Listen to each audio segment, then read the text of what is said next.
Definitely, I'd like to invite the terms inside to be here. Yes, yeah.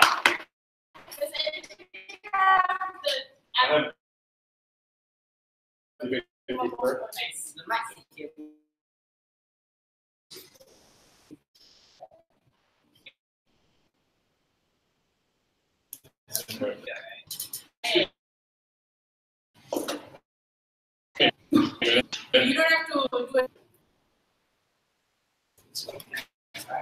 Yes.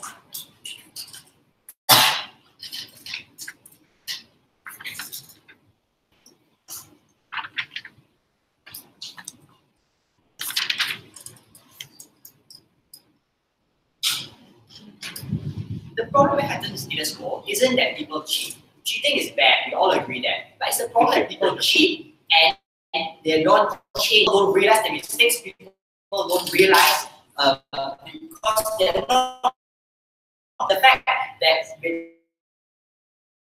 they're cheating, they keep it themselves, keep it as a secret, they keep it all bottled up.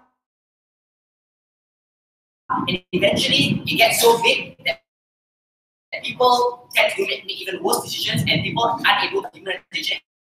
People are unable to talk things out of the partner, be able to talk about their problems. This cheating happens in the first place. The government is to prove that it's not make people impact or demonization goes against curbing the status.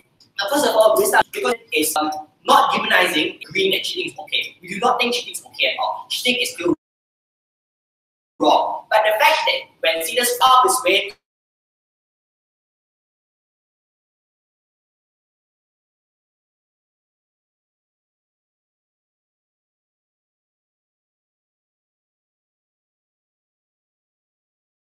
cheater in society different. Cheaters are as and this kind of language is telling them under the same roof, and as such, the worst that you all go to the kind of thing we want. You know, kind of get pushed across partner as well. I have 3 points I bring you today. Okay, first of all, which is the fact that people who cheat do not have a single common reason. They have many different reasons why they may be able to do so. Maybe they were drunk, maybe it was a bad decision, maybe they're unhappy with how the relationship is progressing, maybe they feel too pressured in relationship, or maybe they're just assholes. Yeah, okay. But the fact is that there are many different reasons why people cheat, and these kind of things under a common assholes. Maybe some of them are, but not everyone. Okay, and when you classify them all under the same blanket, this is when people are not talk about it. When they know that will make their partner hate them, will make the relationship end. When they know that everything that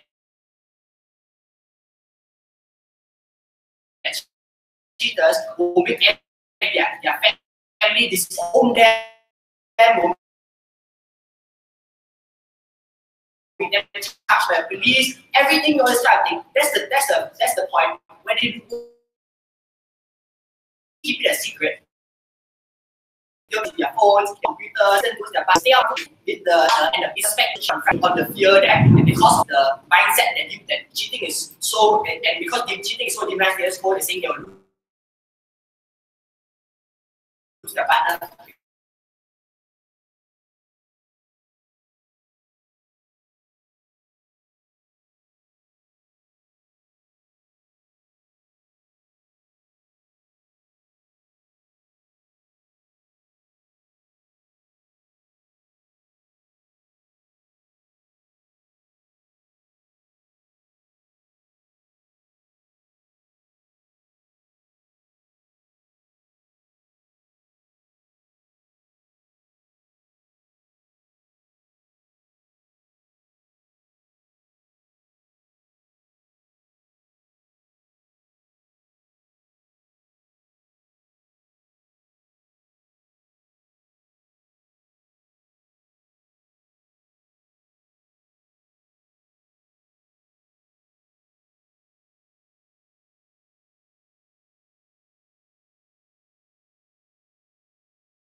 convince them that they made a bad decision. These kind of things won't happen in a society where you actually demonize them because the keep it a secret. And no one, the just that no one knows, these kind of things will still happen and they will continue to do it without ever realizing the problem. The problem is because when you actively demonize it, you're not, when the society actively demonizes you for doing a lot of not able to, you like excommunicated from the family or something like that. And because you're not able to part your problems, and because this guilt can cause you to end your relationship, seeing her every single day, knowing it, and as a result, this kind of able to talk out your problems because you know you will end. You try if the continuous demonizing it still perpetuates, you're not able to talk things out, partner, even though your partner may resent relationship. If you discuss it, but because of demonization, you're actively convinced that you're not, that this kind of thing will happen, and you and your partner, and you harm your partner, because when you eventually break up due to this, you harm your partner extremely. You hurt your partner extremely badly because they don't know the reason why you broke up. If they do, then it hurts, and then it hurts them that they're not able to talk to your problems. And for you, you feel very guilty for doing it in the first place. And this is even the cause of many suicides in status quo. And the second thing is that guilt can also cause you to make even worse decisions and do it again. Because when you're keeping it a secret for so long, you're like, I already did it once. Why can't I do it? I already did it once. I'm already going to hell. So why can't I do it again and do it even more? This kind of mentality runs through and even perpetuates the cycle of cheating and makes people cheat more and more and more until there's no going back at all, even through talking. And this kind of things is the harms that we see in status quo, and we as openly see in status quo, and we do not agree that this kind of things should happen in this society. And we believe that this demonizing is the cause of this, and by not demonizing, people are more likely and openly admit why they're wrong, openly go to a psychologist, to see them, to go to a marriage counselor, to talk about their relationship, or even just talk to their partner, talk to their families about why they're wrong, and how much they regret it, and these kind of things can be peacefully settled. Maybe with a bit of animosity, but a lot better than it would be if you kept it a secret and they found out eventually without you telling them, or in a society where it's demonized, where even if you do admit it, you're actively put down for it. You're saying that even though your job is completely your fault, you should never step into this house again. This kind of thing that we do not want at the status quo, and we believe that we should understand the individual personalities and everyone in this debate. Thank you. Thank you. Sorry. I know, I think you passed it. Yes. Okay, thank you very much.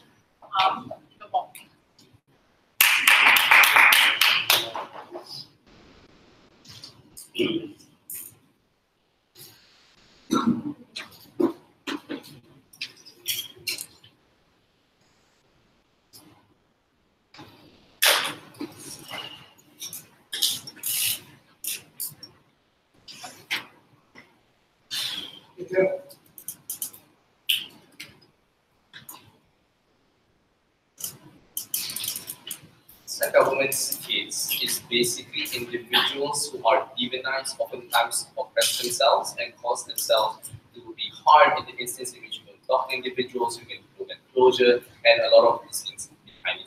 Know that this is a regret debate. That is the contextualization of what is happening now and how it was in the past. Number one, criminalization of cheating is not a modern concept. You have been rules of cheating since the past. It seems like it's introducing, caning for people who cheat in the past in hundreds or whatever.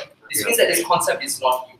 And what does this mean? Does it mean it takes place in which what has happened now, do you prefer it in a world that what has happened now? Is it better because there's a demonization of cheating, or is it not better because there was no demonization of cheating in of itself? So all my rebuttals will be integrated. I'll go on to my first argument. First argument, basic premise, obviously, why cheating should be demonized. Don't you we can see that there are a lot of harms being claimed by side the government. But note here that number one, the ones who cheat are oftentimes individuals who are in power. Why is this so? Number one, oftentimes individuals who cheat are people or individuals who know that they can actually get away with cheating in a society that doesn't necessarily condemn as much. Before the introduction of cheating laws, for example, in pre-history, if you look at how Roman empires work, is a lot of men cheat and rape, a lot of is a normal practice for all. This means that oftentimes patriarchal structures who cheat. This is of effect that happens is that note here that number one, the victim in this circumstance, often they are so trust that they have inside the partner that they've given their life to. This is extremely important because note here that you've agreed to be in a marriage, you've agreed to have your trust with the partner that you have. The betrayal that you have is not just a regular betrayal, and oftentimes, number one, the feeling of someone emotionally cheating destroys your whole life and makes you into a person that is most probably going to be depressed as a person because that is the person who you trust. But number two, oftentimes individuals who are cheated too also go through the harm of repressing their feelings because number one, partners who can cheat easily are oftentimes individuals who are more financially stable because they know that they're more dominant in that relationship. In this instance, because there's no overarching demonization of cheating, individuals who are cheated too are individuals who are most likely do not want to come out into the society because they know that number one, society will not support them in the instance there's no demonization of cheating. Number two, they have no one else to turn to because society doesn't care. This is extremely important because, for example, in circumstances in which women are cheated too, they have, number one, because oftentimes patriarchal structures do not want women to work because they believe women should be housewives, do not have financial dependence to opt out of that relationship because they know that there's no society structure to support them. In this instance, right, the cheating itself has substantially more harm than an individual who cheated because they can. We consider circumstances in which you cheat not because you can, but we'll go on to that later. Sit down. Second argument, why is it that this heavy demonization is good? Note here that oftentimes, because number one, an analysis of how heavy demonization happened. We think that heavy demonization has oftentimes happened when leaders of religious clerics introduce demonization. We've been stoning in the past by certain Christian interpretations of the Bible. They want to believe that to be introduced to new laws that immediately makes it a state offense the moment you actually cheat. This is good for societies in which it's actually heavily a practice to cheat on your wife because number one, there's an introduction upon a higher authority than people, than the individuals who are of a higher social status, which is in circumstances is obviously the many patriarchal societies. This is actually really good because note that number one, in absence of introduction of demonization, means that there's no authority or figure to check this spend because they're able to do what they want in society that does not necessarily catch them. But number two, the instance in which heavy demonization is the circumstances in which people care about the reason why you act upon your wife. Okay, if let's say a person who is not in a position of power, let's say woman cheat. Yeah, this is where I'm going. Moving on, right? In this instance, right, how do we then realize that the progression of heavy demonization actually help those individuals that we talk about? Number one, I told you that the characterization of society before heavy demonization are individuals oftentimes who are cheated to do not get a recourse or do not get a recourse in which they or circumstances in which they get help because society doesn't care about them. Number one, when instances in which people cheated, instances in which you have a heavy demonization, the topic of cheating of itself becomes a societal issue. This means that support structures around you exist. This has evolved throughout time, and we can say that a lot of modern complex or progressive societies like US or especially the EU, oftentimes they take into account or bring it to point and analyze what exactly is the reason of individuals to cheat because it is a state concern. In societies in which it is not a state concern, individuals have to resolve it through private means, and oftentimes men are the ones who are able to escape this instance. So why is it that individuals who cheated because they had, for example, your husband was abusive, whatever, are better now treated because of the demonization progress that we've had? Number one, because cheating is as a kind of a state concerns the state authority have more towards individuals who are cheated with because they want these individuals to solve the problem. In this instance, right, there is when states oftentimes interview the people who cheated on their partner. And in this instance, this is when you help individuals who cheated because their husbands abuses, because the state hears their problems. In this instance, right, number one, case reports will now tell you the reasons why the circumstances in which this wife or spouses cheated on their husband. In this instance, that is when the husbands who actually abuse their husband also get a societal pressure for them to actually be changed, or for them to actually not also be absolved from any wrong or wrongdoing just because their wives cheated on them. In this instance, that is when you spark a discussion of how exactly or why exactly individuals cheat. Because in absence of a heavy demonization, this is solved only through private means, and individuals do not have a higher authority that is able to actually analyze why people, the men who are more dominant society, cannot escape. Heavy demonization allowed us to reach it. Thank you very much.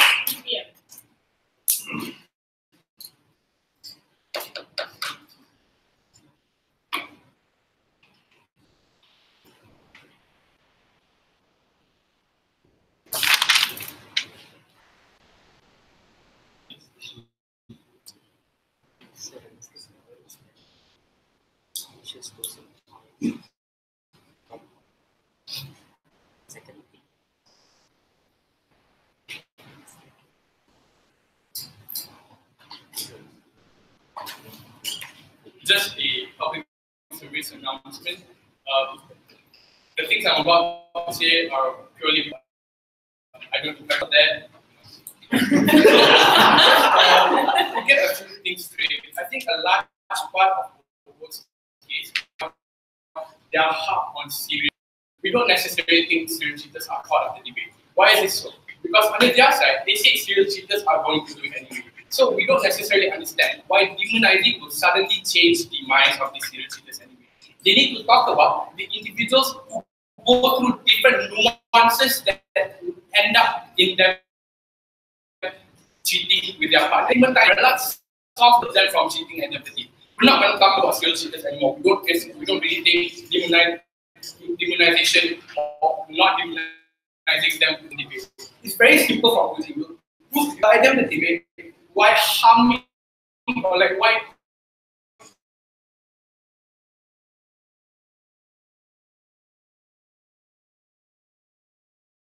make people understand why they cheat in the first place. Because I think a lot why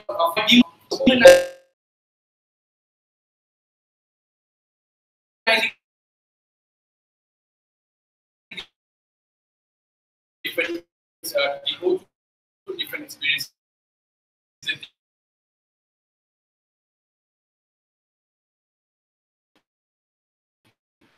Purely because of that, all these nuances, all results in them that came from my family. We don't think they can be reaching. Why they like that?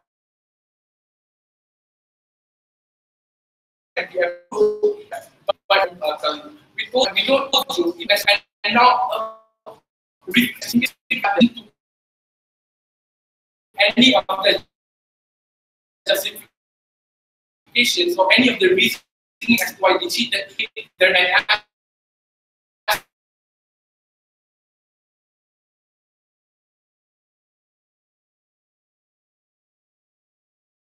shouldn't be heard.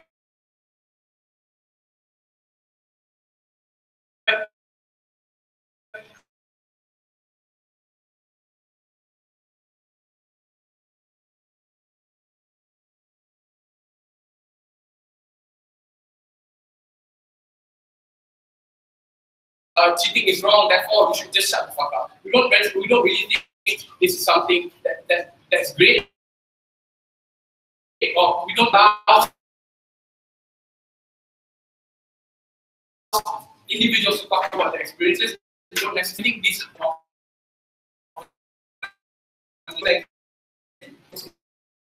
why should we give individuals? Because these individuals are people who are in a that is something that they, because at the end of the day, listen to what these individuals have to say. They will listen form of support that they'll need this are the things that only occur. That's great. But we don't have it. Is the way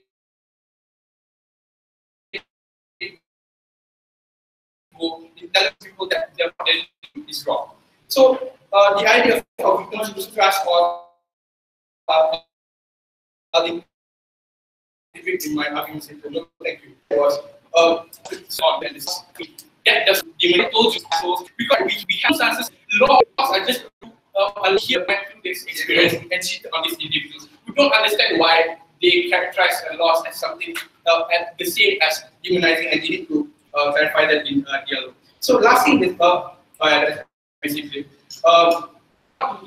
not make attractive. So they told you no thank you. They told you victims lose trust because these individuals agreed to be in a relationship, you give trust, and all these kind of things. We think it's going to be even harder on our side for individuals to move on, right? Because they never really told you how people recuperate. All they tell you was, oh, we're going to call the guy an asshole, problem solved. We don't think that's the case. We think the point in which you demonize these individuals, there's already a stigma before the girl or we listen to the cheater in the first place. So let's say I, as a guy, want to tell my girlfriend, oh, I cheated on you, but hear me out. This was the reason why I cheated.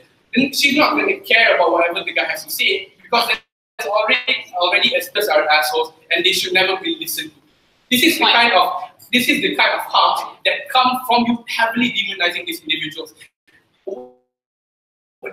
What is we think that you make people more sick, push people away from actually involving themselves in these kinds of discussions. Because notice what Elle also said, that states have procedures where there's going to be reported about why they did with their partners. We think this is something that can happen even better on the outside, when they don't have to hide themselves, right? When it's easy for them to open up and talk to them, like this is what I had, these are the problems, and this is why I cheated on you. These kinds of details will be far better talked about on the outside when you don't demonize these individuals even before they get to like present their case or whatever, right? This is the benefit the government before that.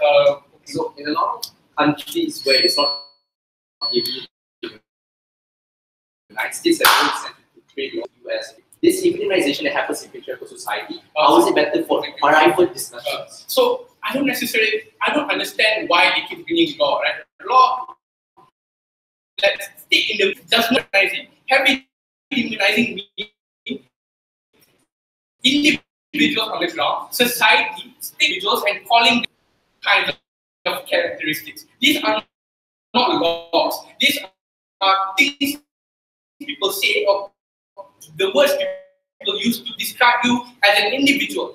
And the reason why it's harmful, all these individuals different. No one categorized as they're an act to defend, and DLO needs to come and tackle this. So what's the last thing I'm going to talk about? I think just in a way, it's going to be even easier for individuals to move on, simply because now you don't get hung up around the fact that he just cheated on you because he's an asshole, but rather he had structural reasons as to why he did what he did. We think this can only happen when you allow individuals to discuss this open, automatically being labeled an asshole just because they said they cheated.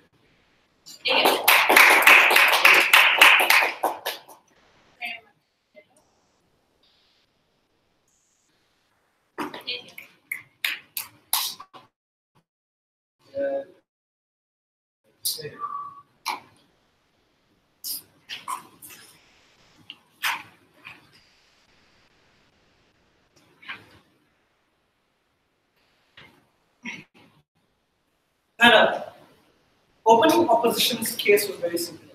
We told you that the reason we don't regret this heavy demonization because the adoption of heavy demonization is what led to the creation of state law. Is what led to the creation to protect us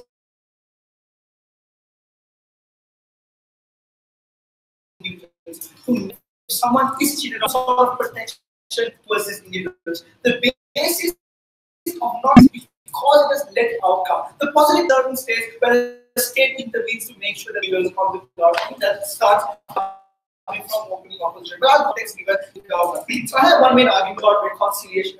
In a world, let's context where okay, fine. Even if it means calling someone as better at the end of the day. But if you read about it, they argue demonization has stopped people from talking to each other, has stopped making sure that there's one. But I'm sorry, if you cheat, that's a big thing. It does not for ordinary conversation that a couple should have. Cheating is not something that is just another daily action that requires conversation where you talk, it has to be something that you properly say that it's something bad that you did. I'm yet to find an answer because in what kind of word does the government prefer? Condemn someone's cheating. They cannot see things. That's another normal with your partner cheat with you. And they won't say that you need to give them say partnership. I'm sorry. You being drunk is not an excuse for an equity violation. You being drunk is not an excuse for them being cheating on another individual. If you feel that it might lead to cheating, then you should take steps to not drink in the first place.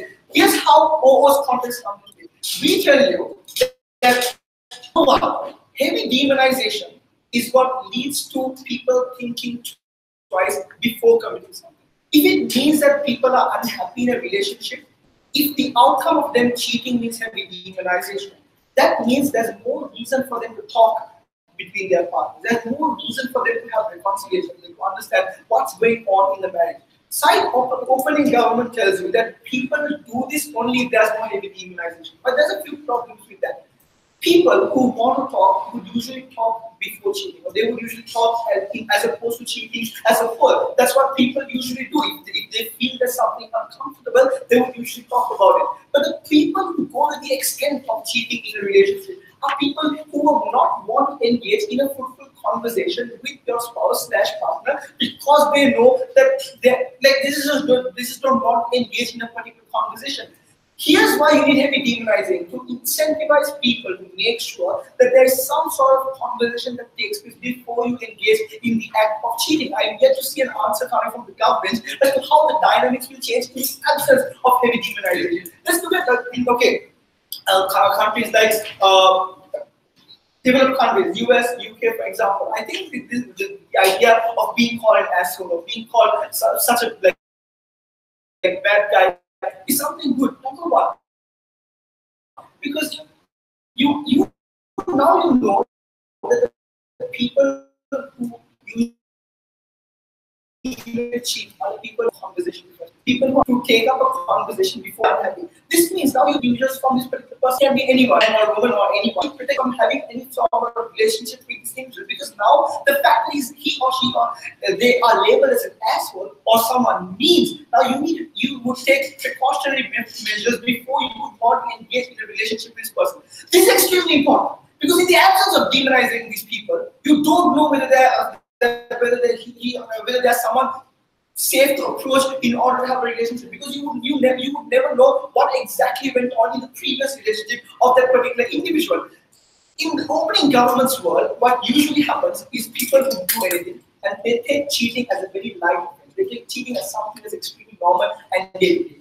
This means the ability for other people to understand the gravity of the current situation is not there. This also means it's something that they can easily get away. The idea of reconciliation does not exist because it becomes another day-to-day conversation.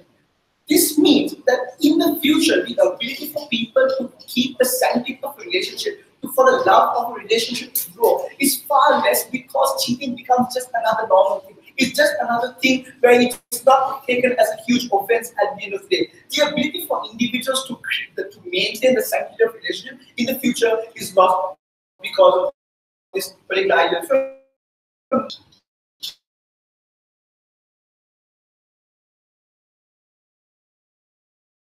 That in the absence of demonization for law,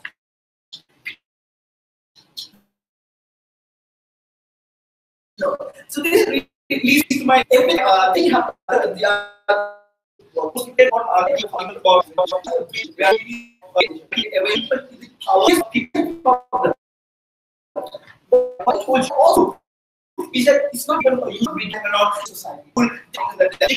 This is zero tolerance that action they do, get away with the friends they whatever actions they do. This other you can have towards a particular individual, because the fundamental basis of any form of relationship is protecting all other trying below this domestic abuse, violence, all this fall below the idea of maintaining the relationship in the first place. If you don't give value to the relationship of the basis of relationship, then how much society that wants to protect the rights and protect other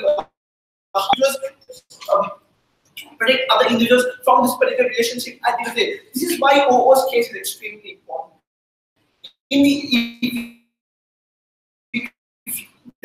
The reason why we would not prevent demonizing is because the state intervention.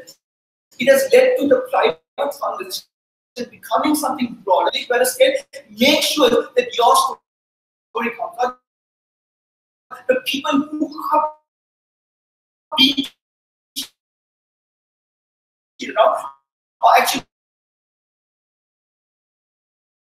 heard being another being in the sort of doesn't matter whoever it is. We're happy to call them as an example to set a trend in society that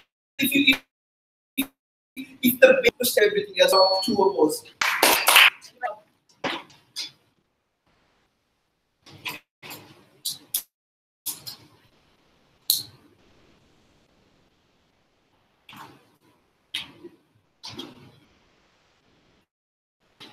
So I have a girlfriend, and if I mention that I have thoughts of cheating status quo, we abhor that. We, closing government, will be the first team in this debate, firstly, to prove to you that less cheating happens in government's world, to analyze the psychology of cheating itself. The second thing we will prove is that patriarchal structures, as pushed by opening position, is going to dissolve more in government's world than positions. I'm going to do this by talking about two things. Firstly, how it increases the negative stigma of women in society, and secondly, how the absence of demonization means that you have less cheating and you have happier relationships. So firstly, and this clashes directly with opening opposition's idea about patriarchal structures, right? The characterization of status quo. We say that negative stigma of cheating is attached more to women in society compared to men. This means, have a seat, that disproportionately affects women. What does this look like? To draw a contrast between a man cheating and a woman cheating. When a man cheats, it's because people think it's because the woman doesn't satisfy him in bed. But when a woman cheats, you're going after something. The woman goes after power. The woman goes after money. There's a negative stigma that's deeply harmful. Have a seat. The reason for these negative stigmas is maybe because it's traditional roles, maybe because of interpretation of certain religious scriptures. But the comparative here is that we analyze this on a societal level. The consequences of women being demonized are far worse. Because even if you have heartbreak and cheating is bad, heartbreak on their side, you at least get, at some point in time, it's reasonable to assert that you are going to have reconciliation. Whereas we are willing to trade off that heartbreak for societal change in patriarchal structures. With the absence of demonization, there's less negative stigma that's attached to women cheating in the first place. This takes place in marriages. So you shift away from the patriarchal structures that opening government wants to push. Before that, yes. So prior to cheating, you probably have some thoughts like relationship. I just don't want to be in anymore. Why not just become the person, bro? Second issue. The second issue, then your relationships, less cheating. Note how opening government took this debate in the context where those conversations that you have with your partner take place after cheating. We are going to do this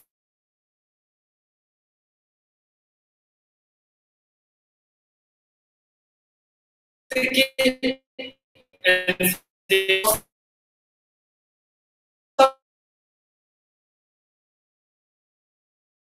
someone to cater to well all the sexual and emotional attraction needs attraction to someone else can have. The context mentioning that to your partner is labeled as is despicable and that monogamous relationships. Other notions of this that deep for sexual emotion is between your partner and your partner and all those thoughts. If I like one point is going to break, you are going that deep emotional desperation for reconciliation with your sexual needs is going to break. The lack of conversation and discussion in the context where demonization happens means that you're going to have more cheating. The point at which there's no demonization means that you have less cheating because there's conversations that takes place before the cheating happens. Yes.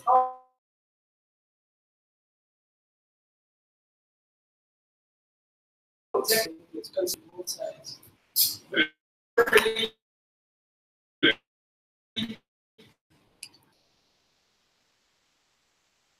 No, I don't know how to actually explain.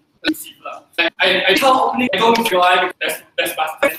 Is that there's less jealousy and stigma in our world compared. So I'm going about casual relations. We context of a status relation glorified. It means that you have the date in like open relationships.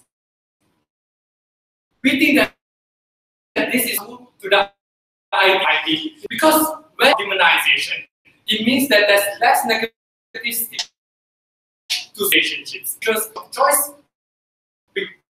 That means that individuals can choose like different types of relationships. Yes. In circumstances in society, powerful conversation to be able to get their right, to get their voices heard to society. Most probably society is meant since you consider that women are demonized more.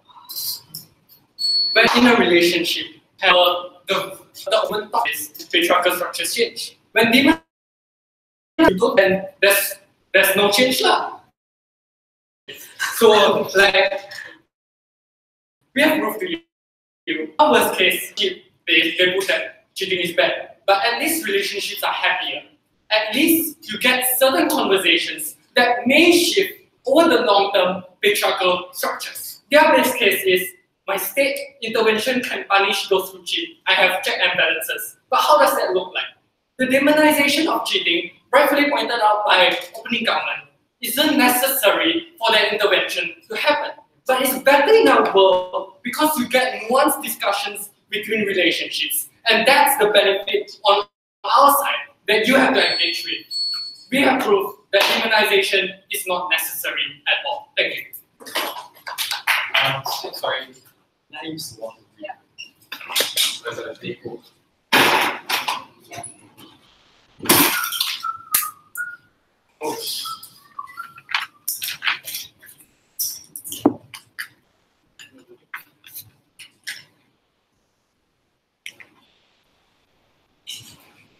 Oh.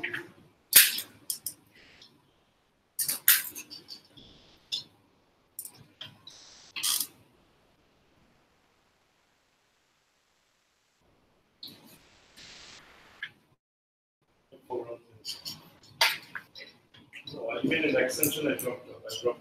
When I see 4 rounds, I say, one run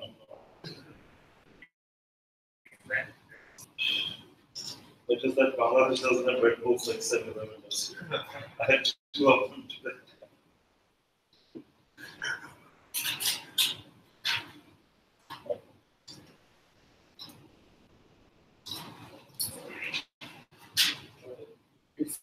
very happy.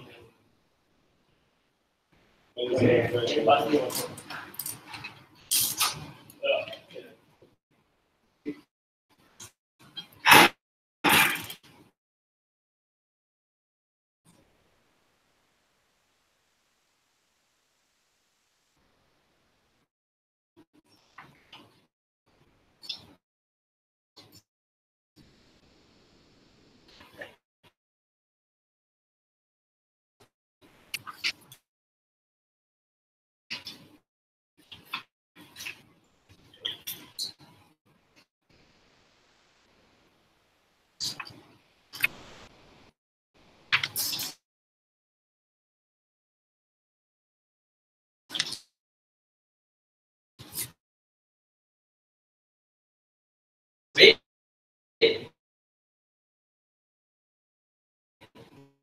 no one actually explains what the inherent harm to cheating is,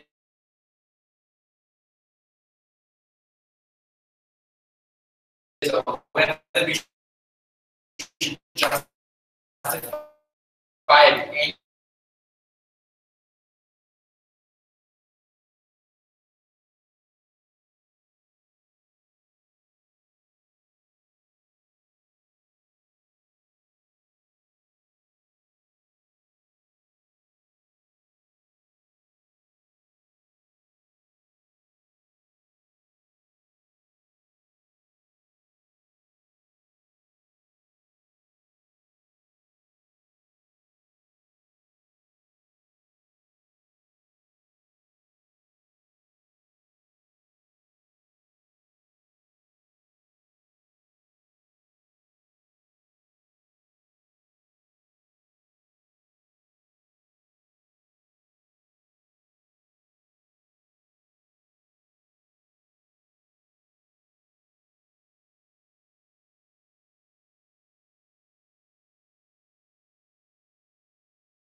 demonize them.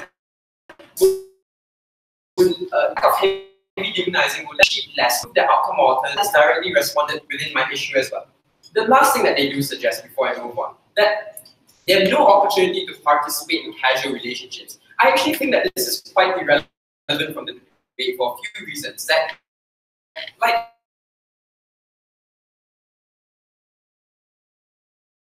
this debate is not about exactly see why and it's not really about anything that's money with opening up a consensual relationship, right? And like I mentioned, she didn't even explain why exactly you need to talk it out. What's so important of trying to revive a relationship that clearly is dead and clearly is a, like, you know, it's a beaten horse that you don't want to further kill, right? For that reason, here is a question I'm going to answer this question. Why do you essentially lower the barriers to cheat in the side of government, right? For 4 reasons. The first of which is that you have lower social stigma, that's true. The second of which is that there's very little consequences to your perception as a human being if you cheat in their world. But thirdly, you absolve yourself of guilt, and I think it's the worst thing that you can ever leave people with, because you could actually potentially get away with it if you're smart enough. Like, you just have to sweet talk your partner that you cheated on, and literally you can get away with anything in the world if you convince them so. And I think it just gives a lot of leeway for people to likely cheat. And as a result, more people are likely to be. This gives direct reason to why talking it out essentially is a thing to do. But the more reasons for why talking it out just doesn't work sometimes. So it's not preferable because you are guilted for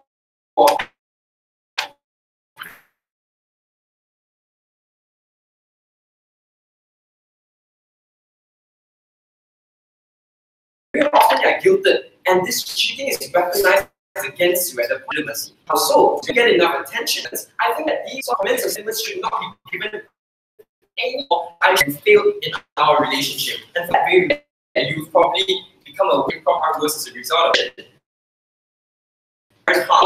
First reason that your partner used version because it shows bluntly that your partner was incompetent, that they were unfulfilling in relationship, and you decided to fill that void without acknowledging your partner throughout the process. The talk only happens retrospectively. I think that's harmful. The second reason is that the intent literally was to hide something in your partner. The degree of hiding, I think, it varies within how much we demonize the person, but the hiding still exists regardless. I think it's terrible. Because it was malicious, you normalize excluding your partner from the most important decisions that you're going to make in your life, especially when they have to do with trusting so often. And as a result, I think it often leads them on. It makes them feel extremely irrelevant in most cases. And the conclusion to this issue is that more people would behave maliciously, whether it's as long as it's convenient for them as so. Meaning to say, this is a perpetuation of the consequence of lowering the barriers to cheat. The third reason, that you didn't let them prove themselves. I think it's the most consequential and hurtful one actually. That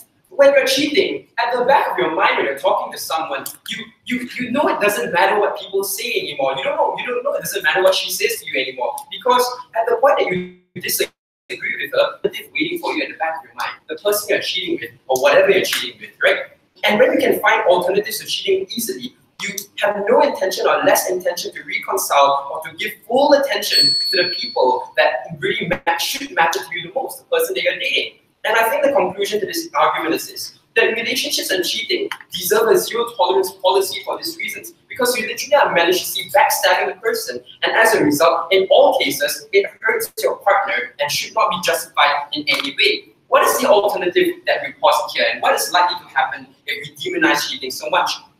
I think talking about cheating becomes a lot more confrontational, that it becomes intense, maybe you got caught, maybe there's strict and hard evidence, where you're likely to face an ultimatum. Should I stay or should I go? At this point, you are given a liberty to discuss a wake-up call for your partners to decide what is true and meaningful to themselves, whether you as an individual that matters so much to me, do you still really matter anymore in my life? It's a painful process, but you will move on, and that's what we can guarantee on our side. And it's a good life checkpoint to reform yourself, to reflect on yourself, to decide whether you want to become a better person or to decide how you like to find yourself. The upshot is this, that some boats in your life that are extremely important will cease to float. They will sink and sink very hard. As much as you want to save them, sometimes the best thing to do is start building a new boat. And I think the only way you can do that is if you acknowledge that cheating is bad for you in all cases, and there should be no tolerance about it, because this is a caveat to what a poor relationship marker is. Thank you very much.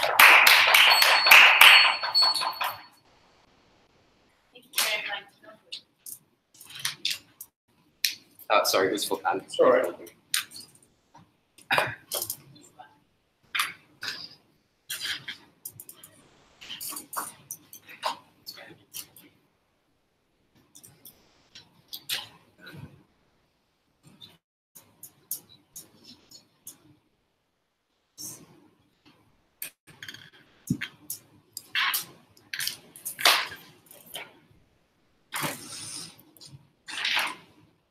Ask anyone who has unfortunately cheated once in a lifetime, and you will find that they are not proud of their decision.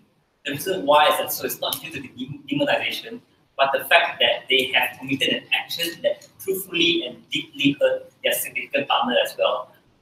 I think in this debate, what the other teams fail to examine is that given in the contextualization of status quo, which demonization has already existed, why is it the case that still there's a lot of people still resort to cheating? Why is it the case that despite all the demonization of cheating and all the negative stigma attached to it, why are the divorce rates still on the rise as well, and why are people still generally unhappy with the relationship as well? As a good speech for this debate, I'll do two simple things. Is that first of all, to analyze on a micro level, will relationships be better? And second of all, to examine whether the demonization of cheating on society as a whole is a result as well. First thing is the relationship to be better as well. We would like to point out that the effect of demonization of cheating is something that extends way before, right? We feel that the opening explained the dynamics on what happens before the act of cheating happens as well. On our side,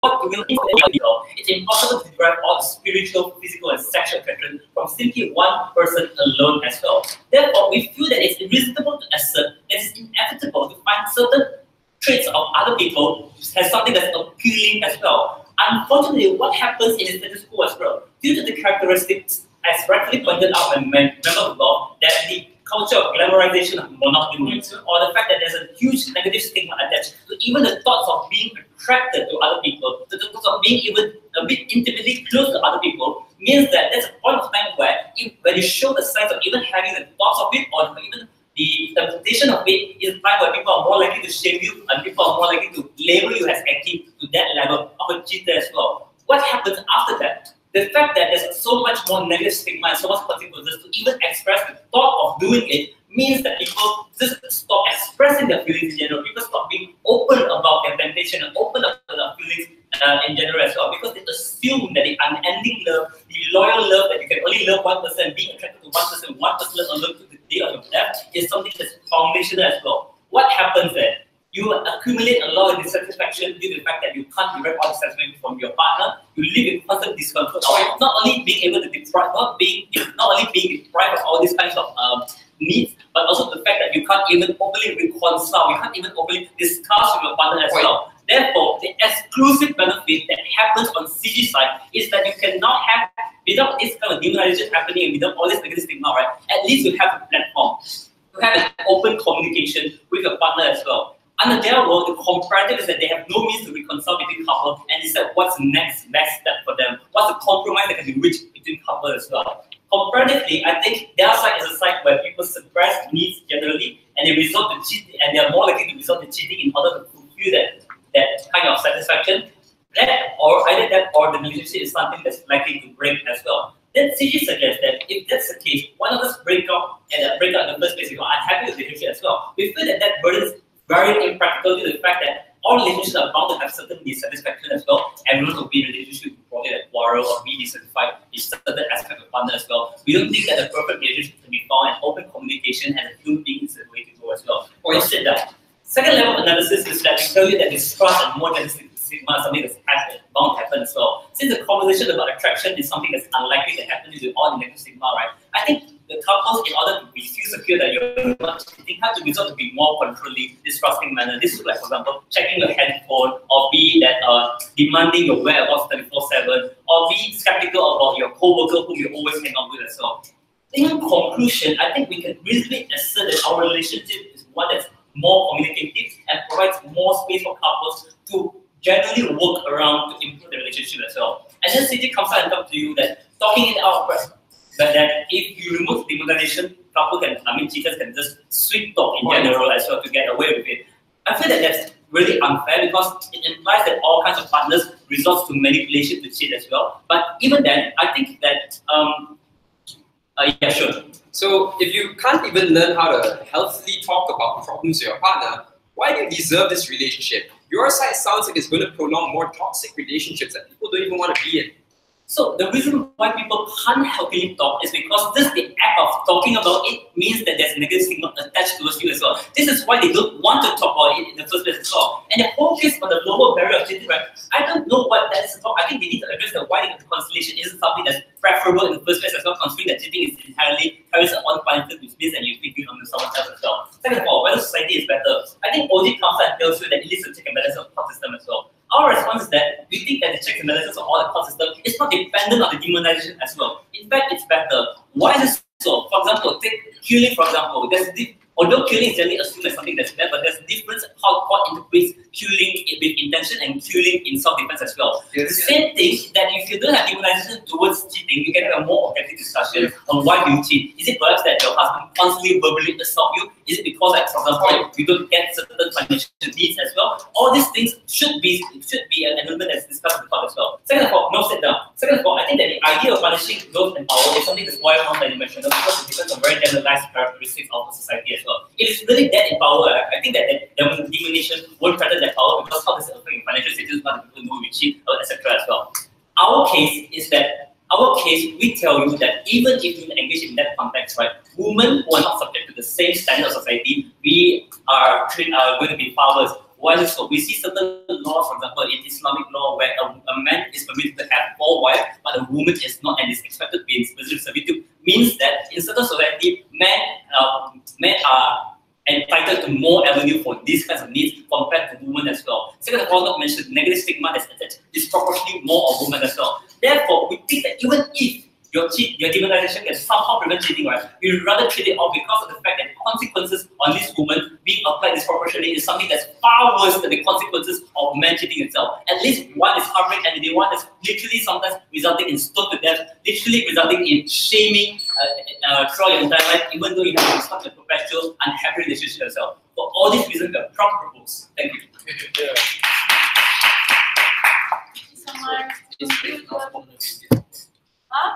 Announcement for Brixie. Let's finish the debate. Let's have a judgment. We'll give you a Kit Kat. I think it's after that round. I think yeah. Okay, to conclude the preliminary round at this year's nationals, off with.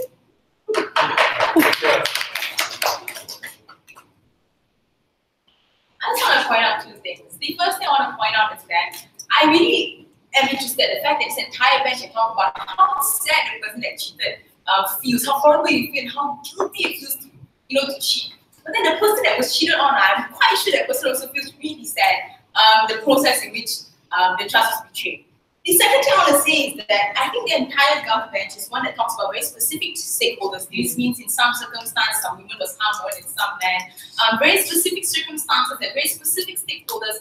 I think this debate calls for, on a normal basis, and in all circumstances, whether or not cheating is warranted. And that's how I'm going to do my speech. I'm not going to make it very specific to one stakeholder. I'm talking about cheating, when that is bad.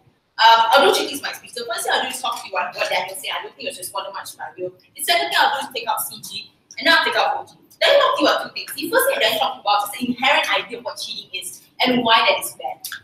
This means that this doesn't take into account open relationships because what you consented to when you entered open relationships was that you can do whatever you want, I can do whatever I want, that's on you, go for it. The second thing I want to say is that this consent, you cannot base a justification on how that person felt at that point in time, the circumstances that you did, because that always changes based on every different relationship. But what you can base a standard upon is consent. And what consent means is that the point in which I was talking to this person, and normally when I enter into a relationship, it just goes, hey, King, you want to enter into a relationship? And I say yes.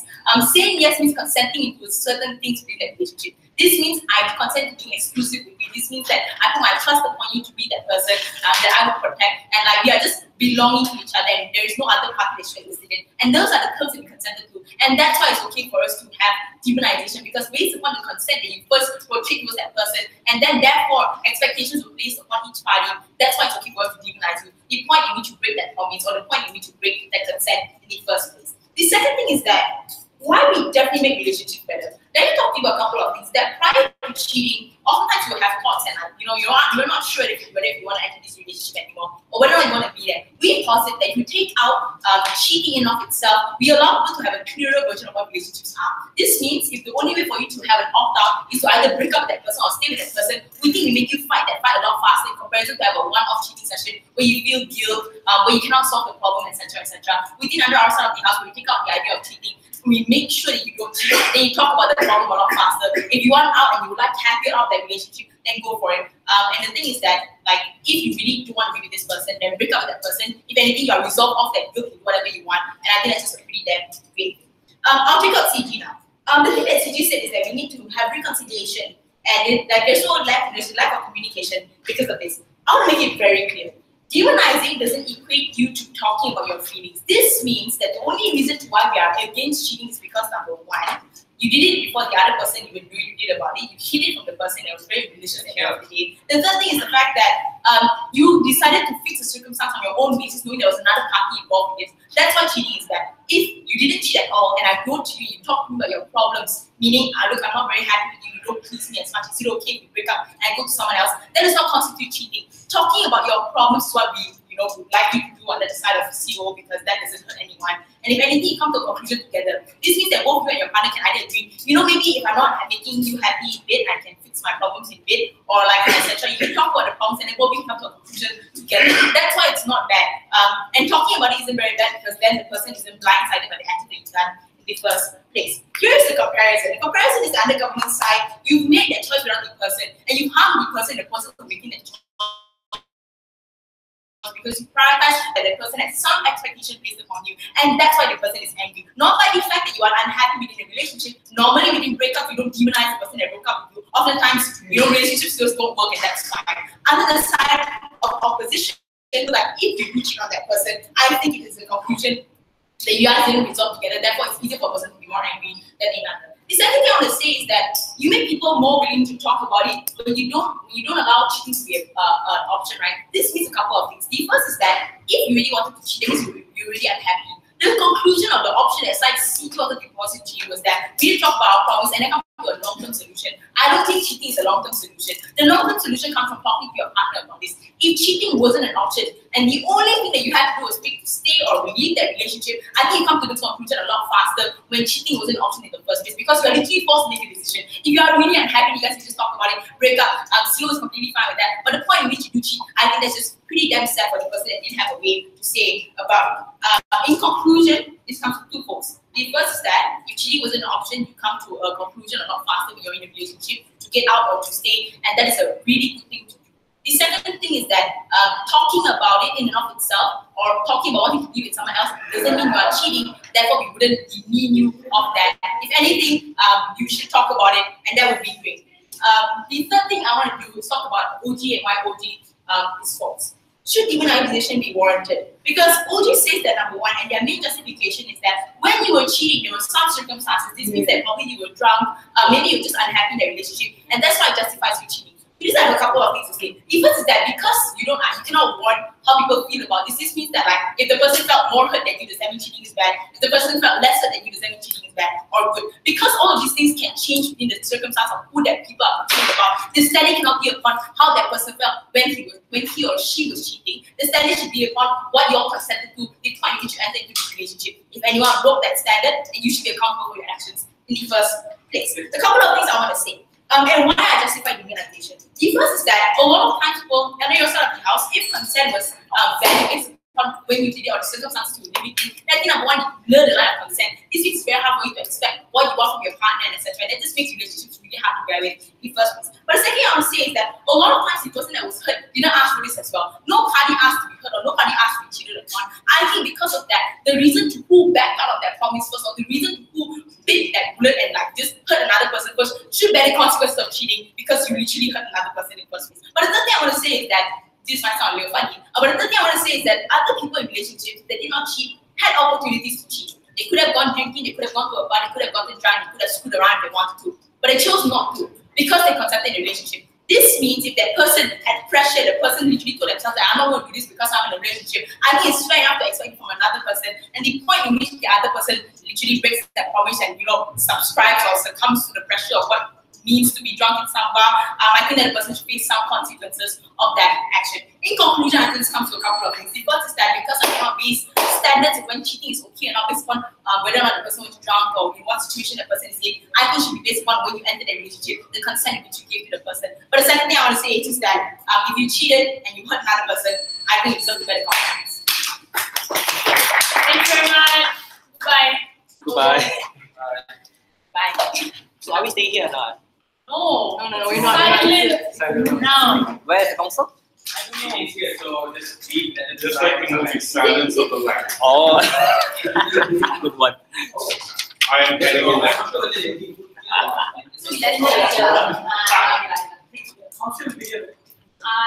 there any more bottles of water? Okay. Yeah, in the box. In that box, there's water, H2O.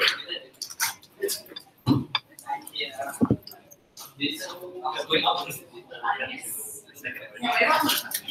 No, it's silent now. No, go. Ask them to go up. Leave. Hi, come here. Go out. This room is not done.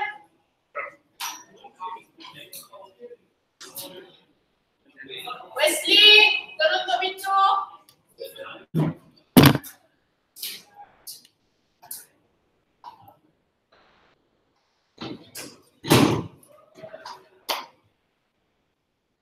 Shut the door.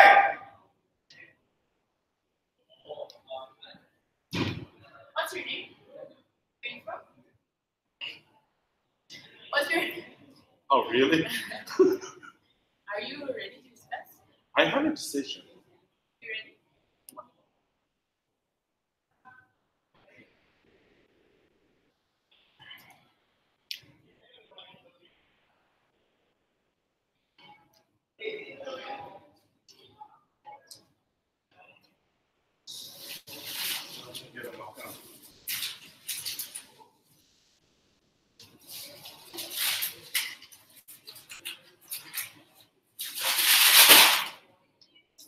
I was not eating because I was thinking of falling asleep, but now that all the prelims are over. I wasn't eating because when I eat lunch, that's when I get drowsy. Now I will eat. Prelims are over. Oh, 1 second.